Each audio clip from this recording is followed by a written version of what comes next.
ጥያቄዎች ካሉ በዘሌዋውያን 16 መሰረት ወደ በረሃ የሚለቀቀው ፍየል ጥላነቱ ምንድነው? እንዴት ነው ክርስቶስን የሚያሳየው? ስለ አንድ ፍየል ሳይሆን ዘሌዋውያን 16 ስለ ሁለት ፍየሎች ነው።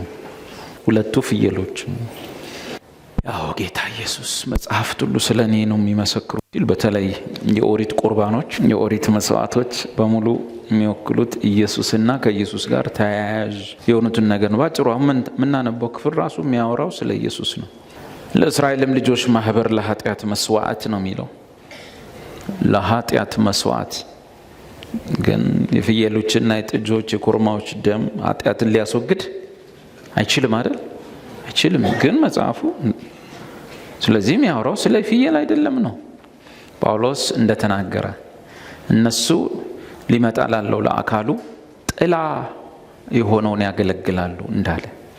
ስለዚህ ያኛው እግዚአብሔር ስለ ፍየል አይደለም ጉዳዩ ማለት ነው።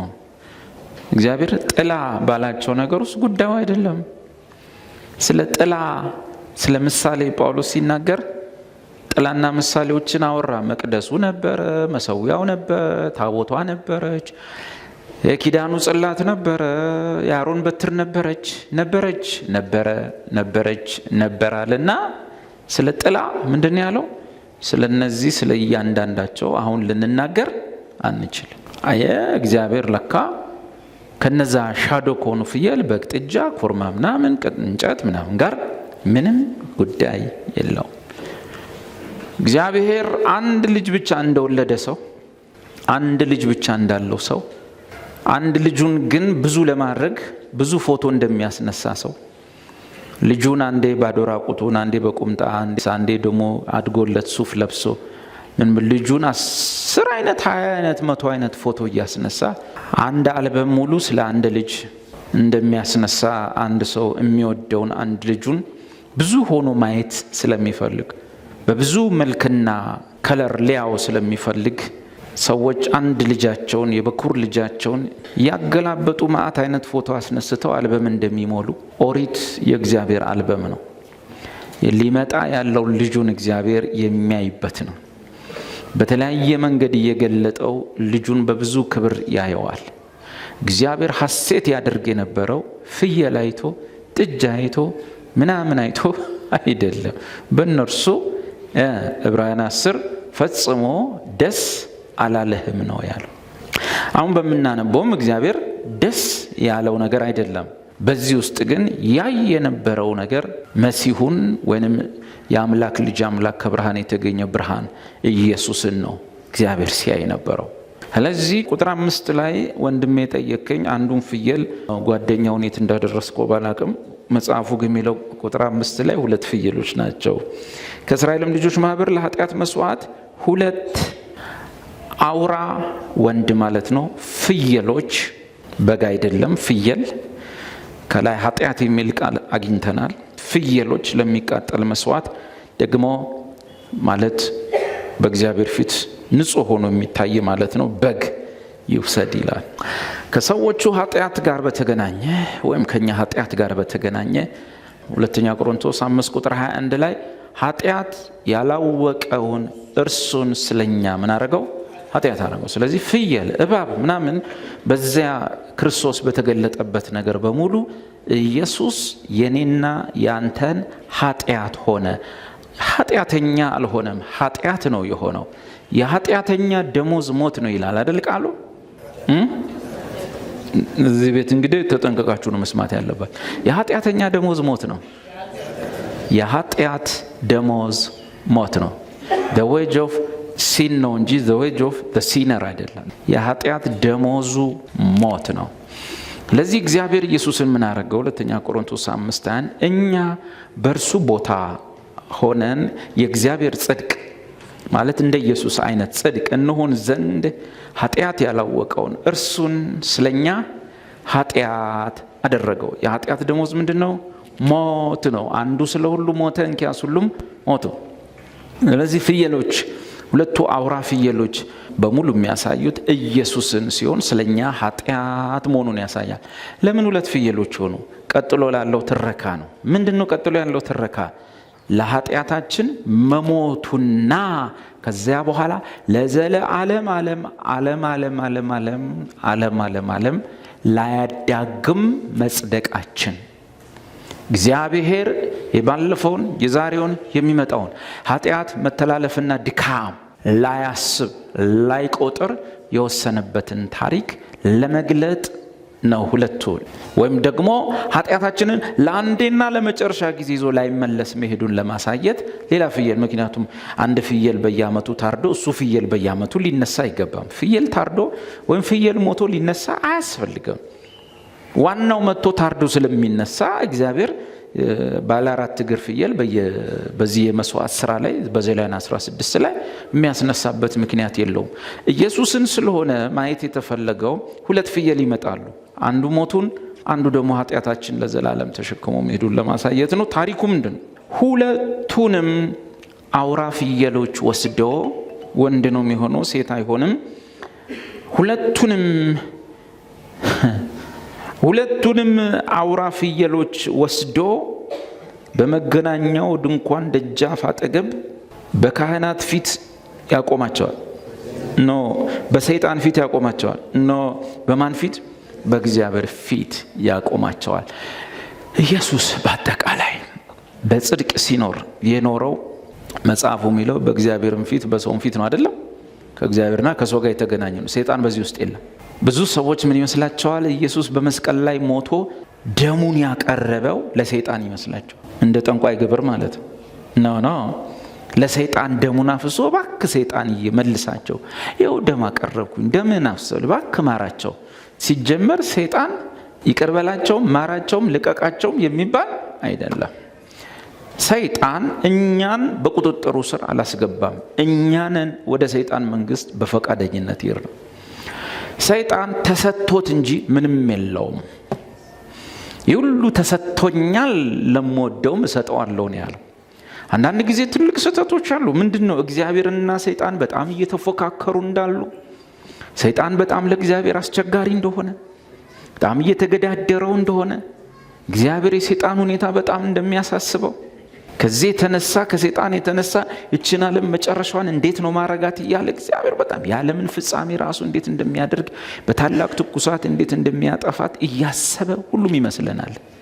መጽሐፍ ውስጥ እግዚአብሔር እነዚህ በእርሱ ውስጥ ያሉ እውቀቶች ሲሆኑ ማሰብን በተመለከተ የተጻፈው እርሱ ስለእናንተ ያስባል እንጂ የሰይጣን መጨረሻው ምንድነው ብሎ አያስብ። ምንም አሳስቦት አያውቅም። እርሱ ስለእናንተ ያስባልና ነው የሚለው መጽሐፍ። ስለዚህ እግዚአብሔርና ሰይጣን በታሪክ ውስጥ በመጽሐፍ ቅዱስ ታሪክ በመንፈሳዊ ዓለም ታሪክ ውስጥ ጦርነት አድርገው አያውቁ። ጦርነቱ ኤንጀሊክ ኮንፍሊክት ነው። በመላእክት በቅዱሳን መናፍስትና በርኩሳን መናፍስት መሃል የሚፈጸም እንጂ አምላክ ጋር የሚደርስ አይደል። አምላክ ከፍጥረት ጋር ጦር ሜዳ ወርዶ ገብቶ ተዋግቶ አያውቅም። ይሄን እንደዚህ ከሆነ ለሰይጣን ክብር ይሆንለታል። እግዚአብሔርና ሰይጣን ቁልቁሊት ወርደው ከተከሳከሱ ክብሩ ለሰይጣን እንጂ ለእግዚአብሔር አይሆንም። እግዚአብሔር በኤንጀሊክ ኮንፍሊክት ውስጥ ቅዱሳን መላእክቶች አሉ፣ የዳኑ ክርስቲያኖች መንፈስ አለ። ውጊያችን ከስጋና ከደም ጋር አይደለም፣ በአየር ላይ ካሉት ምናምን እነ ሚካኤል ከሚፋለሟቸው ጋር ነው ያለ ነው። የኤንጀሊክ ኮንፍሊክት አባል ቅዱሳን መላእክትና ክርስቲያኖች ብቻና ብቻ ሲሆኑ ያኛው ወገን የጨለማው ወገን ነው። እግዚአብሔር ከሰይጣን ጋር ተዋግቶ አያውቅም። እግዚአብሔር ከፍጥሩ ጋር ከፈጠረው ፍጥረት ጋር ጦር ሜዳ ገብቶ አያውቅም። እንዲህ ሲሆን ክብሩ ለፍጥረት ይሆናል። ይሁንና እንዲሁ በቤዛነት ስራ ውስጥ ሰው የጠፋው ከሰይጣን ነው ከእግዚአብሔር? ሰው በኃጢአቱ የጠፋው ከሰይጣን ነው ከእግዚአብሔር?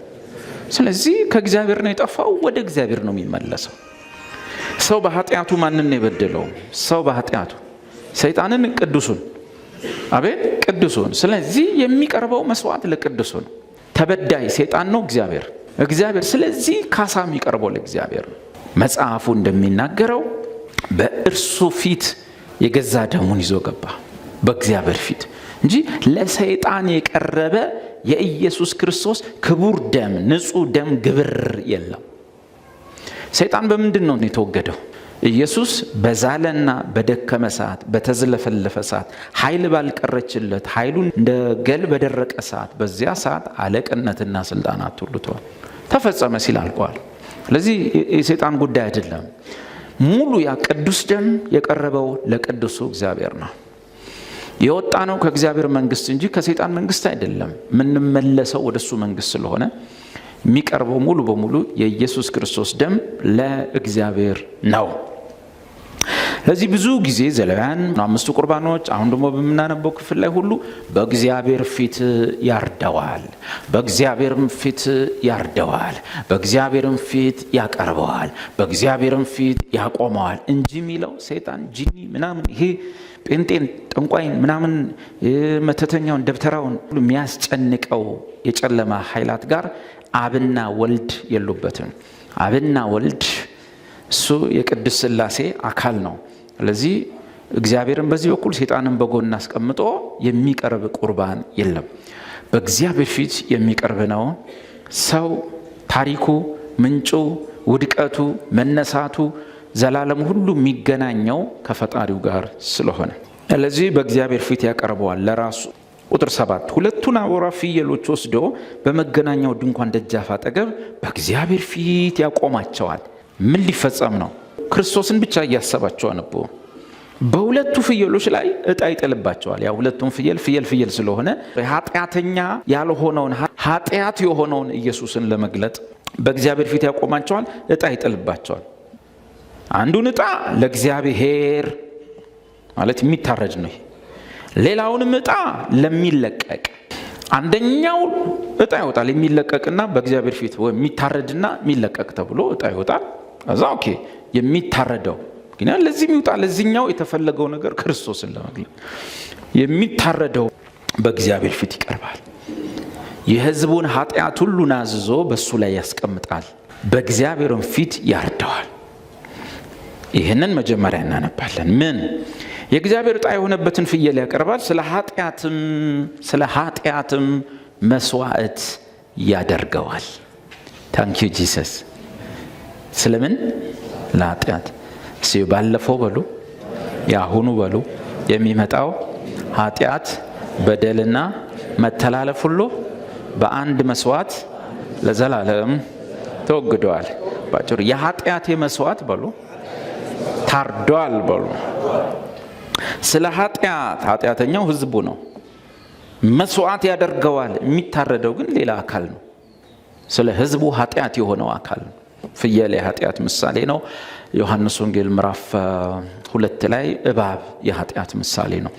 ሙሴ በምድረ በዳ እባብን እንደሰቀለ በእርሱ የሚያምን ሁሉ እንዲድን እንጂ እንዳይጠፋ የሰው ልጅ ይሰቀል ዘንድ ይገባዋል። እባብ ኃጢአት። ቀጥታ የተገናኘው ደግሞ ብዙ የእባብ ታሪክ አለ፣ የአዳምና ሔዋንም ታሪክ አለ። ግን ሙሴ ከሰቀለው እባብ ጋር ማለት ነው።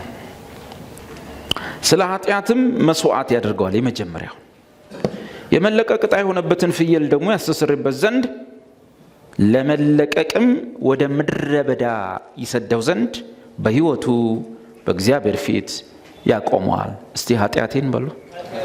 ጌታ ኢየሱስ ተሸክሞት ወደማይመለስበት ምድረ በዳ ኃጢአቴ ተሸኝቷል። አሁን ኢየሱስ በሉ ስለ እኔ በእግዚአብሔር ፊት ቆሟል። በሕይወቱ በእግዚአብሔር ፊት ቆሟል። አሁን አፈጻጸሙን ይሁን። ቁጥር 15 ይሉና ስለ ሕዝቡ ኃጢአት የሚሰዋውን መስዋዕት ፍየል የኔና ያንተን ኃጢአት ማለት ነው ያርዳል። ደሙንም ወደ መጋረጃው ውስጥ ያመጣዋል። በወይፈኑም ደም እንዳደረገ በፍየሉ ደም ያደርጋል። በመክደኛው ላይና በመክደኛው ፊት ይረጨዋል። እስቲ ኃጢአቴ በሉ ተሰርየዋል። የዛሬው ተከርኗል፣ የነገው አይቆጠርም። ከምን ላይ ነው የጠቀስኩት? መዝሙረ ዳዊትና እሷን ጥቅስ ማን የወሰደው በአዲስ ኪዳን? ሐዋርያው ጳውሎስ ሮሜ 4 ኃጢአቱ የተሰረየለት የተከደነለት የማይቆጠርበት አይደል? እሱ ማለት ዳዊት እዚህ ቤት ውስጥ ያለነውን ሰዎች ብፁዓን ያለን ለምንድን ነው? ማለት ዳዊትን የመሰለ ንጉሥ በቃ በገና ይዞ ምን አለ፣ በሳኦል ዙፋን ላይ ተቀመጠ፣ በእስራኤል ላይ ነገሰ። ግን ቀና ነቢይ ነውና ከሩቅ ምን እንደሆነ አይቶ ቀና። በሳኦል ዙፋን ላይ ተቀመጠው ብፁዕ ነው ማለት አቃተው። ብዙ ነገር ተስፋ የተገባለት ሰው ብፁዕ ነው ማለት አቃተው። ምን አይቶ አቃተው? እኛን አይቶ አቃተው። እኛን ሲያይ እኛን ምን አለ? አቤት በእስራኤል ላይ ሳንነግስ፣ ጎልያድን ሳንገድል፣ ዳዊት አይነት ታሪክ ሳይኖረን፣ ብዙ ተስፋ እንደ ዳዊት ሳንሞላ፣ በፀሐይና በጨረቃ እግዚአብሔር ሳይምልልን ዳዊት ምን አስቀናው? ጴጥሮስ እንዳለ ነቢይ ነበርና እኛን አይቶ። እቺን ቦታዋን እንደያዛችሁ ሮሜ 4 ላይ ሄዱ። ከቁጥር 1 ጀምረው እኛን አይቶ እንግዲህ በስጋ አባታችን የሆነ አብርሃም ምን አገኘ እንላለን? አብርሃም በስራ ጸድቆ ቢሆን የሚመካበት አለውና፣ ነገር ግን በእግዚአብሔር ዘንድ አይደለም። አብርሃም በእግዚአብሔር ዘንድ በምን አልጸደቀም? በስራ አልጸደቀም። መጽሐፍስ ምን አለ? አብርሃምም እግዚአብሔርን አመነ፣ ጽድቅም ሆኖ ተቆጠረለት። ለሚሰራ ሰርቼ ጸድቃለሁ የሚል ካለ ማለት ለሚሰራ ደሞዝ እንደ ዕዳ ነው እንጂ እንደ ጸጋ አይቆጠርለትም። በጸጋ ነው የዳንኩ ካሉ በኋላ ስራ ብሎ መጮህ ጤናማ አይደለም። በስራ ከሆነ ደሞዝ ነው የሚሰጥ፣ እንደ ዕዳ የሚከፈል ነው። ጸጋ ካልክ ስራ ታወጣለህ ማለት ነው። ጸጋው በእምነት አድኗቸዋል፣ ማንም እንዳይመካ ከስራ አይደለም። መጽሐፉ ሕግም ከእምነት አይደለም እንዳለ። ነገር ግን እኔ ነኝ አሁን ይሄኛው ብትፈልጉ እኔም አለሁበት ማለት መብታችሁን። ማንንም ጴንጤ ስለማላምን እኔ ግን ይሄንን እኔ እንደሆንኩ አውቃለሁ። እናንተም ብትፈልጉ እኔ ነኝ ማለት መብታችሁን። ወይ በላይኛው መንገድ ሞክሩ፣ ሰርታችሁ ደሞዝ እንደዳ ይከፈላችሁ። አሜን። እረ ይቅር በሉ። እረ ይቅር። ምን ይሻላል? ለማይሰራ ኦኬ፣ እኔም ስራ የለኝም፣ ውጭም ያለው ሰውዬ ስራ የለውም፣ ግን እኔና እሱ መሃል ልዩነት አለ። ምን? እኔ ባልሰራም አንድ ነገር አምናለሁ። ምን? ለማይሰራ ነጠላ ሰረዝ ኃጢአተኛውንም በሚያጸድቅ ለሚያመን ሰው። ኦኬ፣ በእኔና ውጭ ባለው ሰው መካከል አንድ ልዩነት አለ። እኔም ሊያጸድቅ የሚችል ስራ የለኝም፣ እዛም ያለው ይሞክራል እንጂ ሊያጸድቅ የሚችል ስራ የለውም። በእኔና በሱ መካከል ያለው ልዩነት ምንድን ነው? እኔ ባልሰራም አንድ ነገር አምናለሁ። ምን? መልካም ሰዎችን በሚያጸድቀው አምላክ አምናለሁ።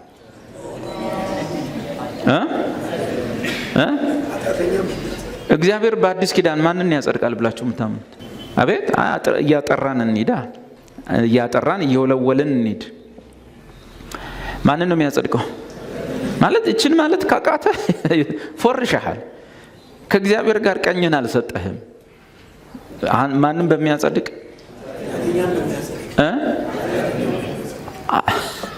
ተው እናንተ። እግዚአብሔር ኃጢአተኛን ያጸድቃል? ተው እንዲህ ያላችሁ እንደው እችን ማለት ካቃተ አንደኛ ወንጌል ስርጭት አትውጣ፣ ሁለተኛ መረካት ያዝ፣ ስራ ፈልግና የሆነ ቦታ ግቡ። አገልጋይነት ምናምን መታመንን ይጠይቃል። መታመን የተጻፈን አለመቀየር፣ ጳውሎስ የሰጠህን አደራ መረከብ ማስረከብ። ለማይሰራ ይሄን ቦልድ ሆነ መናገር ካልቻልክ ምን ትሰራለህ? ራስ ለማይሰራ ግን በእኔና አሁን አላኩበር በሚለው ሰውዬ መሃል እኔ የሚያጸድቅ ስራ የለኝም፣ እሱም ይሞክራል እንጂ በስራ ይጸድቃለሁ ይላል እንጂ አይችልም። ግን ልዩነት አለ። ምን? እኔ ኃጢአተኛውን እኔን በሚያጸድቀው አምናለሁ። ስለዚህ ምን ብዬ ሳምን እሱ እምነቴ ጽድቅ ሆኖ ይቆጠራል? ምን ብዬ ሳምን እግዚአብሔር ደግ ሰዎችን ያጸድቃል ብዬ ባምን ይህ እምነቴ ጽድቅ ሆኖ አይቆጠርም። በአንድ እግራቸው የቆሙ በጾም በጸሎት የበረቱ መልካም በማድረግ ድሃ በማብላት ምናምን የሆኑትን ነው የሚያጸድቀው ካልኩ ይህ እምነት አይደለም። ይህ ሎጂካል ነው። ይህ ሎጂካል ማንንም ሊያሳምን ይችል ነው። ፈጣሪ የሚባል አንድ ንጹህ አምላክ ከሰው የተሻሉ ንጹህ ሰዎችን ነው ሊቀበል የሚችለው ብሎ የትኛውም ሃይማኖት ሎጂካል ይቀበላል። እምነት ግን ሎጂካል አይደለም። እምነት ሎጂካል አይደለም። እምነት አእምሮን አይጠቀምም። እምነት ተገላቢጦሽ ነው። እምነት ሰማይ በሚያነበው ማንበብ ነው። እምነት ሎጂካል ያልሆነን የእግዚአብሔርን ንግርት መቀበል ነው። በምንም አይነት ሁኔታ ሊያሳምን የማይችል ሁለት ሰዎች እያየ ሁለቱ አንድ ስጋ ናቸው ሲል እረ ቁርስ ሲበሉ 2 ምግብ ነው ያዘዙት ብለህ ሎጂካል እንደዛ ነው፣ አሳማኝ ነው። እምነት ከሎጂክ ውጭ ነው፣ ከራሽናሊዝም ውጭ ነው። 2 ሰዎች ቆሞ እያየ እግዚአብሔር እኔ አንድ ሰው ነው ማየው ካለ ምንም አማራጭ የለህም። ሰማይ ቤት የታረደውን በግ እንደታረደ በግ ቆሟል ካለ ምንድነው? አማርኛው ልክ አይደለም፣ ግን እግዚአብሔር ነው ያለው። እንደታረደ በግ ወድቋል ነው ቆሟል ይላል። መቀበል ነው ያለብን። ምን ይጠይቃል ይሄን ለመቀበል? እምነት። የታረደ በግ ይቆማል ብለህ ማመን ካለ ማን ነው ያለው? መጀመሪያ እግዚአብሔር ነው ያለው። ልክ ነው። ከዛ ይመጣና እንደ ይሄ ሎጂካል አይደለም እሲ ግራመሩ ነው። አሁን እንደታረደ በግ ቆሟል እንደታረደ በግ እንዴት ይቆማል? ይወድቃል እንጂ ምናምን ያ ካልክ ተበላ። ማን ያለው? እግዚአብሔር ነው። አለቀ በቃ። ራሱን ከፍ የሚያደርግ ታች ነው የሚወርደው ሲል ሰፈር ስታይ ግን ገቢናውን የሚይዙ ሰዎች ናቸው የሚከበሩት። ሰማይ ግን ገቢና ስትይዝ ትወርዳታለህ፣ ኋላ ስትቀመጥ ፊት ትመጣለህ ካለ ምን ታደርጋለህ? አታልቅስ ከይሁዳ ነገድ የሆነው አንበሳ ድል ነስቷል አለ። አንበሳውን ላይ ዞር ስል በግ አየሁ አለ። ሰማይ ቤት በግ እያሳየህ አንበሳው አይገርምህም ሲል የት አለ? ኧረ ይሄ ሺፕ ነው አይባልም። አንበሳ ሲል ዞር ስትል በግ ነው። ምን ትላለህ? የሚገርም አንበሳ ነው። ብቻ ማን ይበል? እግዚአብሔር ይበል። በቃ እንዲሁ ምን ይላል? በዘመናችሁ ማንም ቢተርክላችሁ ልታምኑ ማትችሉትን ታላቅ ነገርን አደርጋለሁ ተብሎ በነቢያት የተጻፈው ቃል እንዳይደርስባችሁ ተጠንቀቁ። በዘመናችሁ ማንም ቢተርክላችሁ ልታምኑ የማትችሉትን ታላቅ ነገር አደርጋለሁ። ይሄውም ሰው መልካምን ሥራ ወይም የሙሴን ሕግ ፈጽሞ ሊጸድቅ ከማይችልበት በእምነት ብቻ እንደሚጸድቅ ይህን ወቁ፣ እመኑ፣ አለበለዚያ ተደነቁ፣ ጥፉ። ሐዋርያት ሥራ ላይ ተደነቁም እንዲህ የምትሉ ከሆነ ምኑ ነው? ጥፉም አለ። ስለዚህ እግዚአብሔር ማንም በሚያጸድቀው ኃጢአተኛውን በሚያጸድቀው ለሚያምን ሰው እምነቱ ጽድቅ ሆኖ ይቆጠርለታል። ምኑ እምነቱ ምን ብሎ ማመኑ? ምን ብሎ ሲያምን ነው የሚቆጠረው? አቤት እኔን ኃጢአተኛውን እግዚአብሔር ሊያጸድቀኝ ይችላል። እግዚአብሔርዬ አይዞህ አንድ ቀን ሰው ሆንልሃለሁ ያኔ ታጸድቀኛለህ ካለ ይሄ ሎጂካል ነው፣ አሳማኝ ነው። ቡዲስትም ያመ ሁሉም የዓለም ሃይማኖቶች ይስማማሉ። ቁጥር 6 ዳዊት የቀናበትን ነገር ይሁ እንደዚህ ዳዊት ደግሞ እግዚአብሔር ያለ ስራ ጽድቅን ስለሚቆጥርለት ሰው በጽና ይናገራል እንዲህ ሲል እንድገመው። ዳዊት ዙፋን ላይ ሲቀመጥ ብፁዕ ነኝ አላለም። ብዙ ነገሮች በሕይወቱና በሰዎች ዙሪያ አይቷል። ነቢይ ነው፣ ብዙ ነገር ያውቃልና ብፁዕ ያለበት ቦታ ግን ይችኛዋ ነች። ምን አለ? እንደዚህ ዳዊት ደግሞ እግዚአብሔር ያለ ስራ ጽድቅን ስለሚቆጥርለት ስለ ሰው ብጽዕና አሻግሮ አይቶ 900 ዓመት በፊት ቀድሞ አይቶ ኧረ ጉድ ምን መሲሁ ሲመጣ በሰራላቸው ስራ የሚጸድቁ ሰዎች አሉ። እኛ እዚህ የሙሴን ሕግ ለመስራት መከራ እንበላለን። እሱ በሰራላቸው አምነው እምነታቸው ጽድቅ ነው የሚቆጠርላቸው አሉ። ጉድ አላየ። ከዛ ምን አለ? ቁጥር 7 አመፃ ማለት ፓስት ሂስትሪ ነው፣ የባለፈ ነው። አመፃ ሁል ጊዜ የድሮ የህይወት ስታይል ነው። አመፃቸው የተሰረየላቸው ዛሬስ በሶስቱ መግቢያ መንገዶች የአይን አምሮት፣ የስጋ ምኞት፣ ፕራይድ ኃጢአታቸውም ምን ይሆንላቸው? ተከድኖላቸው የነበረ ነው የተከደነላቸው። ይሄ ፕሬዘንት ኮንቲኒዩስ ቴንስ የተከደነላቸው። ቀጥሎሳ ጌታ ኃጢአቱን የማይቆጥርበት ገና ያልመጣ ነው፣ ወደፊት የሚመጣ ድካም ነው። ሰው ብፁዕ ነው ብሏል። አሁን ወደ ዜላውያኑ ወደ ፍየሎቹ ወደ ጥያቄ ነገር ልመለስና እንሂድ። ስንት ፍየሎች ናቸው ይቀርባሉ የተባሉት? 2 ፍየሎች ቀረቡ። አንደኛው ለምን ለኃጢአት የሚሰዋ፣ አንደኛው የሚለቀቅ ነው ይለው። ከዛ ቁጥር 15 ዜላውያን 16 ቁጥር 15 ጥያቄ። ለዚህ ነው አንድ ፍየል ሳይሆን 2 ፍየል ነው የነበረው ያልኩ። ቁጥር 15 ስለ ሕዝቡ ኃጢአት የሚሰዋውን መስዋዕት፣ የመስዋዕት ፍየል ማለት ነው። መስዋዕት ፍየል ያርዳል። ያርዳል። የኃጢአት ደሞዝ ምንድን ነው? ሞት። ደም ሳይፈስ ምን የለም? ስርየት የለም። እዚህ ቤት ውስጥ ያላችሁ ሰዎች የእግዚአብሔር ልጅ ኢየሱስ ለኃጢአታችሁ እንደታረደ ታምናላችሁ? ታምናለህ ወንድሜ? ታምኛለሽ ወንድሜ? ታምናላችሁ? እንደታረደ ነው። ለኃጢአታችሁ እንደታረደ ታርዷል ነው። ለኃጢአታችሁ ታርዷል። ለኃጢአት መስዋዕት ያርዳል። ደሙንም ወደ መገናኛው ውስጥ ያመጣዋል። በወይፈኑም ደም እንዳደረገ በፍየሉ ደም ያደርጋል። በመክደኛው ላይና በመክደኛው ፊት ይረጨዋል። ተከርኗል በሉ። ታውቃላችሁ አይደል? መክደኛው ታቦቱ አለ እዚህ ጋር። ታቦቱ ሳጥኑ ትልቅ ነው።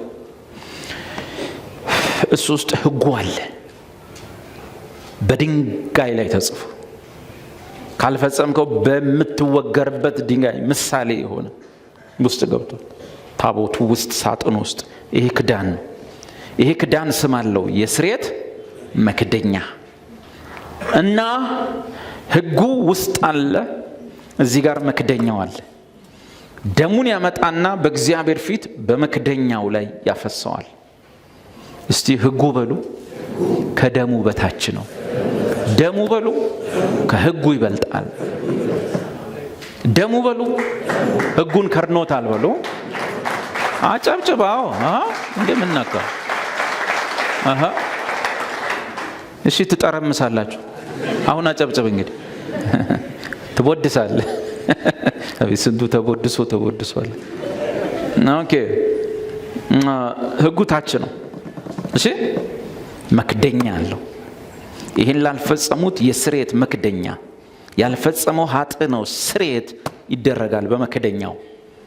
ከሕጉ በላይ ደሙ አለ። ከሕግ በላይ ጸጋ አለ። አርግና ታርግ በላይ እምነት አለ። በአብርሃም እምነት መጽደቅ አለ። እግዚአብሔር ደሙን ያያል። አንድ ጊዜ ታውቃላችሁ መጽሐፍ ቅዱስ ውስጥ ታቦቱን የፍልስጤም ልጆች ማርከው መከራ ሲያበላቸው ሲለቁት የሰው እርሻ መሃል ሄዶ ቆመ። ሰረገላው ይሄን ተሸክሞት የቤት ሳሚስ ሰዎች ኦዛ የተሰበረው እሱ ሲደግፍ፣ ረጉድህ እሱ ሲደግፈው ነው። ኢየሱስን ሊደግፍ ማለት ነው። ወገኛ ነው። አንዳንድ ሰው ምን ነው ሰው ሁሉ እኮ ታቦቱ እንደዚህና እንዲህ ሲንቀሳ ሊወድቅ ሲሉ እኮ ሁሉም ዝም ነው ያሉት። ዳዊት ንጉሱ ራሱ እየጨፈረ ዞር ብሎ አላየውም። ኦዛ እኮ ሊወድቅ ነው ብሎ ነው የደገፈው። እግዚአብሔር ግን ቁጣው ነደደ፣ ኦዛን ሰበረው፣ ቀጭ ነው ያደረገው። እንዴት ነው? አንፌር ነው ለሚል ሰው እሱ መልሱ ቀላል ነው። ይሄ ዘለፍ ያለው በየሜዳ የሚወድቅ የሚመስለው ከቀሳውስቱ ቤት አንስቶ እስከ ቀራንዮ ኮረብታ የተንገጫገጨው የወደቀው ዓለማትን ሁሉ አጋጥሞ ያዘ እንጂ አይደለ? መጽሐፍ ነው የሚለው። ዓለማትን ሁሉ አጋጥሞ ያዘውን ሰውየው ካልደገፍኩ አለ። እግዚአብሔር ደቀ መዝሙር እንጂ ደጋፊ የለውም። ቲፎዞ አይፈልግም። ገጭ አደረገው፣ ቋ አድርጎ ሰበረው። ሰውየው እዛው ተገላገለ። ያ ትምህርት ይሰጠናል። ኤንዌስ ግን ታቦቱ ሲለቀቅ የሰው እርሻ መሃል ሲቆም የቤተ ሳሚስ ሰዎች እርሻው መሃል ላይ ታቦቱ በሰርገላ ላይ አንዲት የምታጠባ ላም እሷ እየጎተተችው ቆሟል። ሮጣው መጡ። ከላይ የስርየት መክደኛው አለ፣ ከዚህ ስር ሕጉ አለ ውስጥ። ሮጣው መጡና ምንድነው አሉና ከላይ ያለውን መክደኛ እስቲ ኢየሱስን በሉ፣ ዞር አላደርገውም በሉ፣ ደሙን በሉ፣ ዞር አላደርግም። ታች ያለው በሉ ገዳይ ነው፣ ላይ ያለው በሉ ሸፋኝ ነው፣ መክደኛ ነው በሉ። ያ ከፈቱና ሲያዩ ሕጉ የምን አገልግሎት ነው? የሞት አገልግሎት። ቀሰፋቸው። በዚያ ሰዎች ሞቱ። ኡታ ሆነ። ጌታን ዞር አድርጎ እግዚአብሔር ሆይ ይሄን ነው የሰጠኸው ሕግ፣ እቺማ አታቅተኝም ማለት እንዲህ በመደረግ እንደ ቤተ ሳሚስ አይነት ማት ወንጌላዊ አለ፣ ፓስተር አለ፣ ቄስ አለ፣ ምእመን አለ። አርግና ታርግን ሊሞክር የሚያስብ እግዚአብሔር ግን ደሙን የሚረጨው በስርየት መክደኛው ላይ ደሙን ባየ ጊዜ አጥፊው ወደ አንተ አይቀርብም ተብሎ እንደተጻፈ አሁን ደግሞ መጣ፣ የስርየት መክደኛው ላይ ይረጨዋል።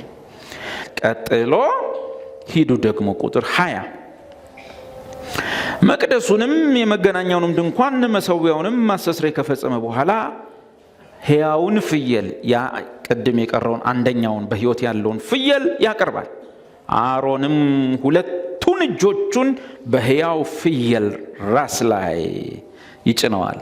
መጽሐፉ ምን ይላል? እግዚአብሔር እርሱን ስለኛ ምን አደረገው? ኃጢአት አደረገው። ኢሳይያስ ደግሞ ምን አለ? እግዚአብሔርም የሁላችንን በደል በእርሱ ላይ አኖረው ይላል። ለዚህ አሮን ቅዱሱን አብን ወክሎ የእስራኤልን ልጆች ኃጢአት ማለት ነው ምን ይላል? መቅደሱንም የመገናኛውን ድንኳን መሠዊያውን ማስተስረይ ከፈጸመ በኋላ ሕያውን ፍየል ያቀርባል። አሮንም ሁለቱን እጆቹን በሕያው ፍየል ራስ ላይ ይጭናል።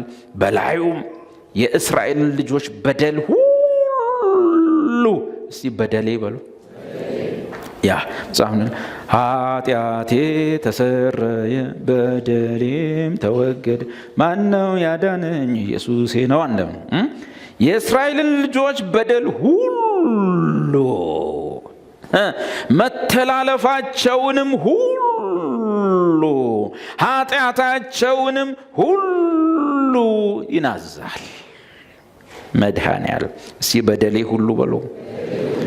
መተላለፌን ሁሉ ኃጢአቴን ሁሉ ድርጊት ነው ይሄ ምን ይላል? ይናዝዛል። በፍየሉም ራስ ላይ ያሸክመዋል። በተዘጋጀውም ሰው እጅ ወደ ምድረ በዳ ይሰደዋል።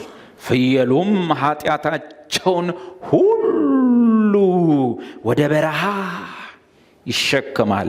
ፍየሉንም በምድረ በዳ ውስጥ ይለቀዋል። ቀጥሎስ ፍየሉም ተመልሶ ወደ ሰፈር ይመጣል የሚል የለም አይደለም? የለም። ምንድነው ክስተቱ? ታሪኩ ምንድነው ማለት ነው?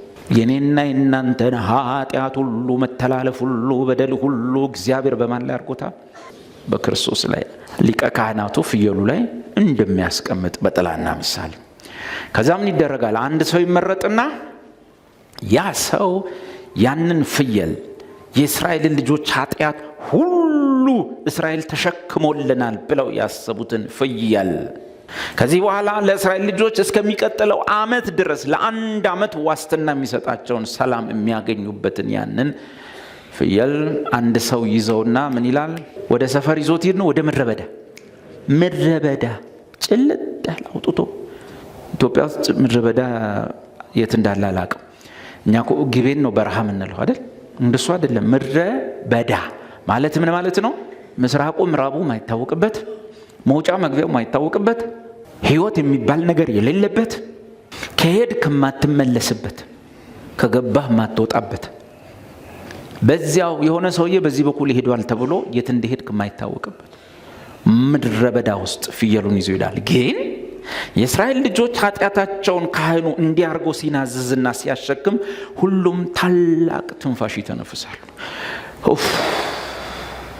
የዓመት ኃጢአት፣ የዓመት መተላለፍ፣ የዓመት በደል ለአንድ ዓመት ዋስትና፣ ለአንድ ዓመት ጋራንቲ በእግዚአብሔር ፊት በህይወትም ስርዓቱ ሴኪዩር ደሞ ለአንድ ዓመት ይላሉ።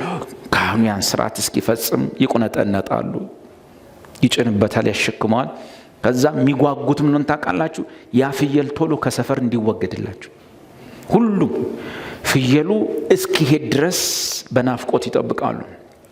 ያ ፍየል ምንም ማያውቅ እያላመጠ እያመነጀከ ኃጢአት እንደተሸከመ ሳያውቅ ከሰፈር ይዞት ይሄዳል።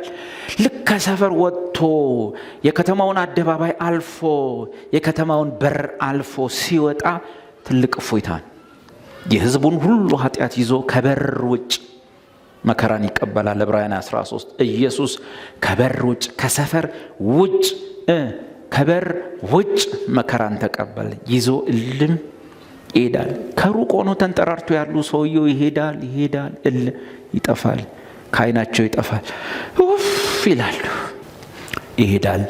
ፍየሉን የሆነ ቦታ አድርሶት ጥሎት ይመጣል። ፍየሉ እዛ እንዳለ የት እንደገባ ይታወቅ። ያ ፍየል ያን ሁሉ መስዋዕት የሚከፍለው ላይመለስ የሚሄደው ስለማን ነው? ስለ ህዝቡ ነው። እናም ኢየሱስ የዛች ቀን ላይ ኃጢአትን ተሸክሞ ከሰፈር ውጭ ሲወጣ በዚያም መከራን ሲቀበል ይሄ ፍየል የሚያሳየን ኃጢአታችን ላይመለስ ላይታሰብ አንድን መስዋዕት በማቅረብ የቀደሳቸውን የዘላለም ፍጹማን ለማድረግ ከዚህ ወዲህ ስለ ኃጢአት የሚቀርብ ምንም መስዋዕት የለም እንደተባለ ለአንዴና ለመጨረሻ የዳንበትን ኢየሱስን እና መስዋዕቱን ያሳያል። ፍየሉ ይሄዳል። የት እንደደረሰ ትዝም የሚለው የለም፣ የሚያቅም የለም። ሁሉም ወደ ቤቱ ይገባል። ምን ተሰምቶት? ሰላም። ምን ተንከባሏል ብሎ ኃጢአቴ፣ ምን ሄዷል ብሎ ኃጢአቴ። ያ እስራኤላዊ ሰው እየተንጠራራ ስራዬም ይሄ ፍየል ይመጣ ይሆን እንዴ ብሎ እንደው ኃጢአቴን ተሸክሞ ከእንደገና መጥቶ ሰፈር ኃጢአቴን መልሼ ያየው ይሆን እግዚአብሔር ይፈርድብኝ ይሆን ብሎ አንድ እስራኤላዊ ያ ፍየል ተመልሶ ይመጣል ብሎ አያስብ። ኃጢአቴን እግዚአብሔር አርቆታል። ምስራቅ ከምዕራብ እንደሚርቅ እንዲሁ እግዚአብሔር ኃጢአታችንን ከኛ አራቀ። ኃጢአታቸውና በደላቸውን ደግሜ አላስበውም እንዳለ እና በዚህ ምን ይሰማችኋል? እግዚአብሔር ኃጢአታችንን ይቅር ያለን የዛሬውን የከደነልን የነገውን የማይቆጥርብን በምን ምክንያት ነው? እግዚአብሔር ኢየሱስን ምን አድርጎታል? ስለኛ ኃጢአት አድርጎታል። ላይመለስ ኃጢአት ተወግደዋል። የኃጢአት ፍርድና ቁጣ በዛ ንጹህ ፍየል ላይ ወድቋል። እግዚአብሔር ኢየሱስን ኃጢአት አድርጎታል። ከዚህ በኋላ ደግሜ ኃጢአታቸውን አላስብም። ምስራቅ ከምዕራብ እንደሚርቅ እንዲሁ እግዚአብሔር ኃጢአታችንን በደላችንን ማለት ነው ከኛ ምን አደረገው? አራቀው። ሁለቱ ፍየሎች ይሄን ነው የሚገልጠውና ጠያቄ እንዴት አድርጎ ነው ይሄ የሚገልጠው ላልከው